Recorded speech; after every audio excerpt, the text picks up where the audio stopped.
최근 인도 파키스탄 분쟁이 아주 치열했죠. 여기서 놀랄 일이 하나 벌어졌어요.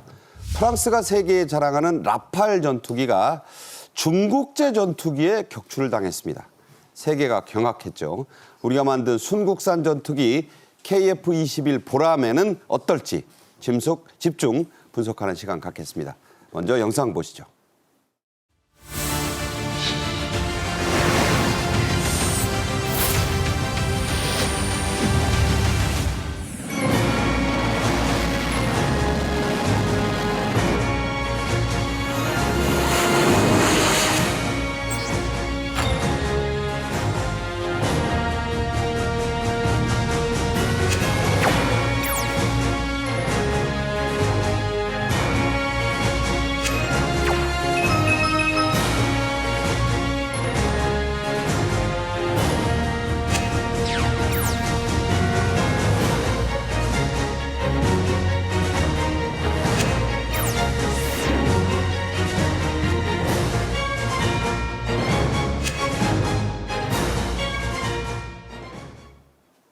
네, 문성묵 한국국가전략연구원 통일전략센터장님과 함께하겠습니다. 안녕하세요. 네, 안녕하십니까. 네. 자, 라팔, 프랑스의 자존심입니다. 그런 최신의 이 전투기 처음으로 격추당했습니다. 자, 이거 세계가 놀라고 있어요. 예, 저도 참 납득이 안 되더라고요. 객관적으로 보면 라팔 전투기가 중국제 전투기보다는 우수하다라고들 다 인식을 하고 있거든요. 지금 인도 파키스탄에서 군사적 충돌이 있었고 프랑스가 자랑하는 라팔과 중국의 주력 전투기죠. J-10C라고 하는 전투기가 격돌을 했습니다. 그런데 사실 프랑스가 개발한 이 라팔 전투기가 2001년에 실전 배치가 됐거든요. 24년 됐네요. 그러니까 24년 만에 첫 번째 피격입니다. 물론 이게 파키스탄 주장입니다만 주장대로라면. 근데 실제 앞서도 말씀드렸습니다만 라팔 전투기는 기체 무게의 1.5배까지 무기를 탑재할 수 있거든요. 네. 그렇다면 라팔에 장착된 공대지 미사일, 공대공 미사일 이것이 중국제보다 떨어지진 않을 것이다라는 생각이었는데 격추가 됐다는 얘기거든요.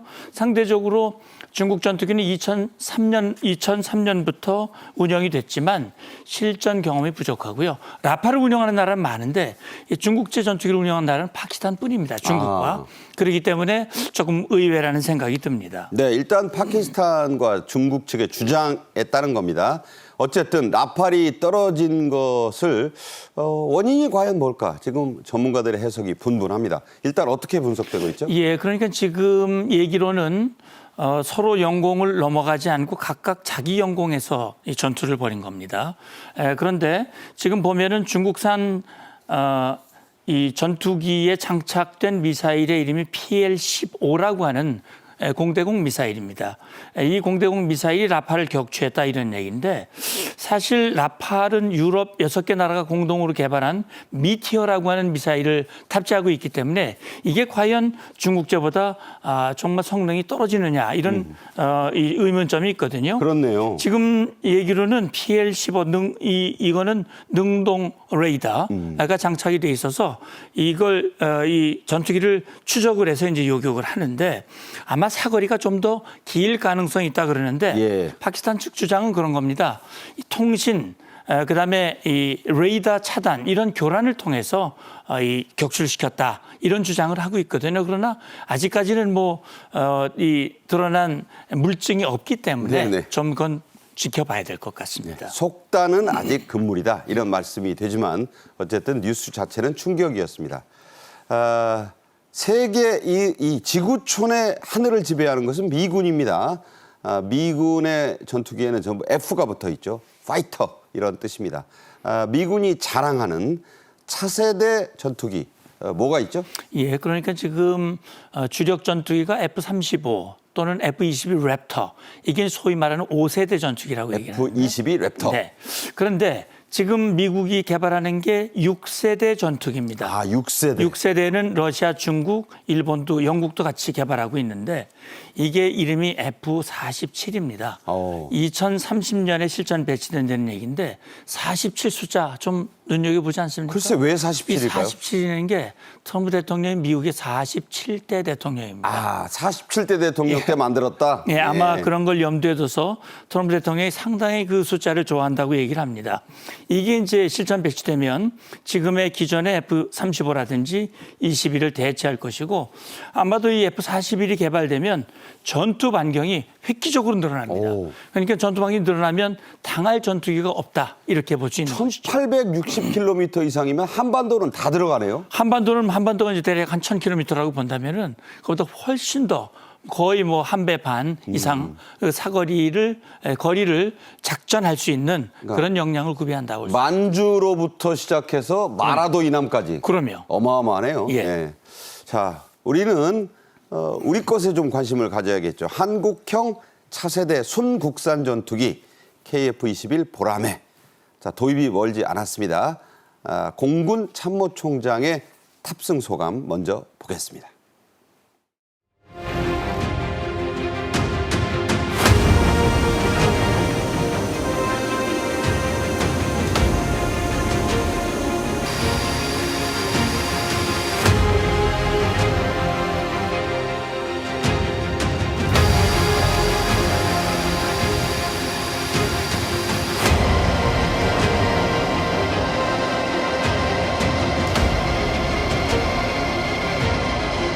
항전 장비들이 너무 훌륭해서 그래서 미래 공군 조종사 후배들이 너무 부럽고 지금 이 항공기를 가지고도 내가 배갈 수 있을 것 같아요.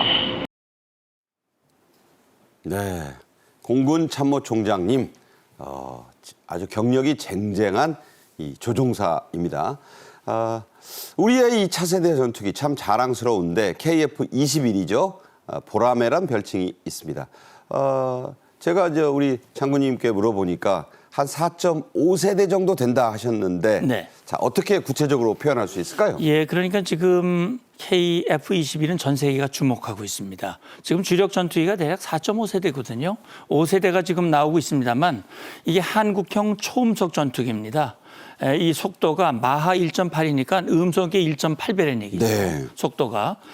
그리고 지금 사실 이걸 개발하기 시작한 것은 우리가 기존에 가지고 있었던 F5, 그다음에 F4를 대체하기 위한 것인데 지금 방금 보셨습니다만 이 지금 KF-21은 2022년 첫 비행에 성공을 했고요. 지금 최대 추력이 44,000. 그리고 이 항속 거리가 2,800km거든요.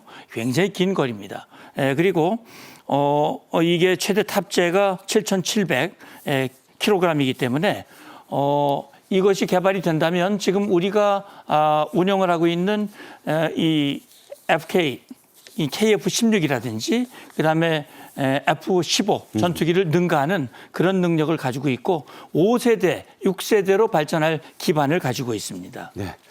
자, 우리가 우리 기술로 정말 이 전투기를 개발해서 외국에 수출까지 하는 나라가 됐다.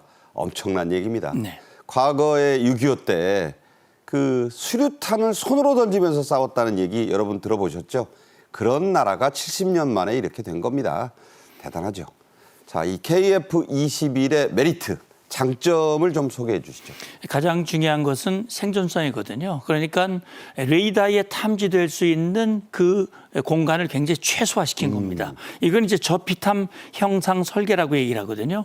스텔스 기능을 높였고, 그러니까 여기 보면 특별히 레이더에 흡수되지 않는 도료나 구조 설계를 적용을 했습니다. 아, 레이더에 안 띄게. 예, 그러니까 공대공 전투 또는 지대공 미사일로부터 생존하기 위해서는 레이더 탐지 확률을 확 줄여야 되는데 그러면서 생존성을 강화했다고 하는 것이 KF-21의 큰 장점이라고 볼 수 있습니다. 네, 그리고 이 KF-21을 지금 인도에도 수출하고 달라는 나라가 너무 많아요. 자, 이게 왜 그러느냐? 미제 사고 싶죠. 돈이 엄청난 거예요. 프랑스도 비쌉니다. 그런데 KF-21 이 가성비가 뛰어나고 한국에 또 여러 가지 장점이 있잖아요. 배처럼 가성비만 좋은 게 아니라 납기도 잘 지키고 AS도 잘 되고 자, 이런 장점들도 있죠. 맞습니다. 근데 이제 사실 무기를 수출하는 데 있어서는 기술이 중요하거든요. 이 우리 기술이 많이 들어가야 수출을 자유롭게 할 수 있습니다.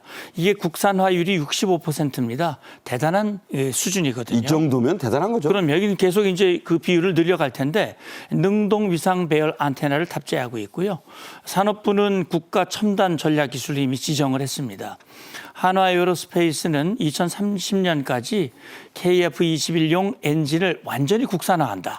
그런 목표를 가지고 있습니다. 만드는 건 쉬운 일 아니잖아요. 예, 그렇습니다. 그래서 사실 이렇게 만들 수 있는 날은 손가락에 꼽을 정도이거든요. 10손가락 안에 들어가야죠. 그럼요. 그렇기 때문에 말씀하신 대로 가성비가 높고 운영 유지비가 낮기 때문에 이것을 선호하는 나라들이 지금 줄을 서 있다. 이런 생각이 듭니다. 네. 지금 앞서 문성목 센터장님이 말씀하신 우리 KF-21, 22 보람에 21 보람이군요. 4.5세대라고 했습니다. 그러면 4세대는 넘고 미국이 자랑하는 최신의 5세대보다는 조금 이 아래 수준이다. 이게 참 표현이 애매한데 어떤 게 차별화 포인트일까요? 예, 그러니까 4세대와 4.5의 차이는 레이더입니다. 능동 위상 배열 레이더 A사라고 하는 레이더가 탑재돼 있느냐 안 돼 있느냐. 이게 이제 4세대와 4.5세대의 이제 비율이고. 그러니까 완벽한 스텔스냐 아니냐. 예, 그다음에 이제 5세대 이게 이제 스텔스는 5세대 전투기보다는 스텔스 기능이 조금 떨어지는 게 4.5세대입니다. 대신 아까도 말씀드렸습니다만 도입 유지 비용이 매우 낮습니다. 네. 그리고 사실은 일부 국가들은요 전부 5세대화하지 않고 5세대화 사실 우리 대한민국이 대표적이죠. F-35 5세대가 있고 그다음에 F-15K라든지 KF-16 이게 4.5세대거든요. 이걸 함께 운용을 하고 있는데 안보 위협이 낮은 국가들 필리핀 같은 경우는 이런 게 필요가 없어요. 그렇죠. 우리가 만든 FA-50 같은 걸 가지고도 충분히 전투할 수 있기 때문에 그렇기 때문에 KF-21이 나오면 이것은 큰 장점이라고 볼 수 있습니다. 자, 그래서 캐나다 최근에는 이 캐나다는 미국과도 좀 불편하잖아요. 네. 그리고 여러 가지 따져 볼 겁니다. 그래서 미국 전투기 대신에 차세대 전투기 후보로 우리 KF-21 이걸 거론하고 있다고요. 캐나다가 이제 5세대 F-35 프로그램을 도입하려고 그동안 쭉 추진하다가 말씀하신 대로 미국과의 사이가 조금 불편해지면서 F-35의 대안으로 KF-21 보라매를 거론하고 있는 겁니다. 이게 이제 KF-21을 들여오면 유지하고 보수하는데 굉장히 비용이 많이 들거든요. 이것이 장점이 있고요. 그래서 우리 한국 방산이 지금 미국, 카나다의 관계에 일종의 수혜를 보는 것이 아니냐. KF-21뿐 아니라 잠수함도 있습니다. 네. 그런 부분에서 우리가 지금 주목하고 기대하고 있습니다. 네. 어쨌든 캐나다와 미국이 좀 불편한 관계가 우리에겐 또 이런 점에서 기회가 될 수 있는 것이죠. 큰 기회가 되고 있다. 네. 참 이 세상사가 그런 것 같습니다. 그렇습니다. 네. 한편 최근에 북한이 조기 경보기라면서 공개한 게 있습니다. KF-21이 도입된다면 이 남북 간에 만약 이 공중전을 가상했을 때 어떤 상황이 예상되세요? 사실 우리 대한민국은 조기 경보기를 이미 여러 대를 가지고 있습니다. 그런데 김정은으로서는 굉장히 부럽고 아마 두려움도 있었을 거예요. 그렇기 때문에 이제 북한 김정은이 조기 경보기를 도입을 한다는 얘기인데 북한 조기 경보기는 러시아와는 달리 그 경보기에 레이더가 고정식입니다. 그렇기 때문에 성능이 떨어지는 거예요. 그러네요. 따라서 달고 다녀야 된다는 얘기죠. 그럼요. 그러니까 이 사실은요. 지금 조기 경보기가 워낙 덩치가 크고 그다음에 이 스텔스 기능이 돼 있지 않기 때문에 우크라이나 전쟁에서도 러시아 이 조기 경보기가 2대나 격추가 됐었어요. 그렇군요. 그렇기 때문에 아마 북한이 조기 경보기를 들여온다 하더라도 들여오는 그 시점에 KF-21이 이 전력화되고 여기에 장착된 미티어 미사일에 의해서 아마 조기 경보기가 단방에 격추될 가능성이 높다. 네. 저는 그렇게 보고 있습니다. 그러니까 구색용으로 김정은이 조기 경보기란 걸 공개했지만 네. 우리하고는 상대가 안 된다. 같이 뜨는 순간 바로 격추될 것이다. 이런 말씀이네요. 북한은 러시아 파병의 대가로 정말로 러시아로부터 많은 것들을 받고 있습니다. 이 공중 전력 당연히 요구는 하겠죠. 그렇습니다. 이제 김정은이 2023년 보스토치니 우주기를 가고 그다음에 이제 브라디보스톡 일대에 있는 이 전투기 생산 공장에 돌아봤거든요. 지금 북한 공군이 가장 열악합니다. 그렇기 때문에 사실 부품 유지가 어려운 거예요. 네. 그런 차원에서 지금 파병의 대가로 미그 29라든지 수호 27, 올해 이 최신형 전투기들은 아닙니다. 저건 어느 정도 급인가요? 그러니까 뭐 지금 4세대에서 4.5세대 그 사이 정도라고 볼 수 있는데 지금 우리보다 이제 좀 반 떨어지는 정도 겁니다. 급이 떨어지네요. 떨어지는 겁니다. 그러니까 지금 미그 29는 거의 사용을 잘 안 하고 있고요. 네. 수호이 27 정도는 지금 우크라이나 전장에서 제한적으로 사용을 하고 있는데 지금 북한이 가지고 있는 최신애라 그래봐야 미그 29가 최고입니다. 네, 그건 상대 안 되는 거 아니에요? 상대가 안 되는 겁니다. 그렇기 때문에 김정은 입장에서는 공군력을 좀 더 강화하려고 노력을 하지만 아마도 러시아로부터 그 전투기들을 도입한다 하더라도 우리는 이미 5세대 전투기들을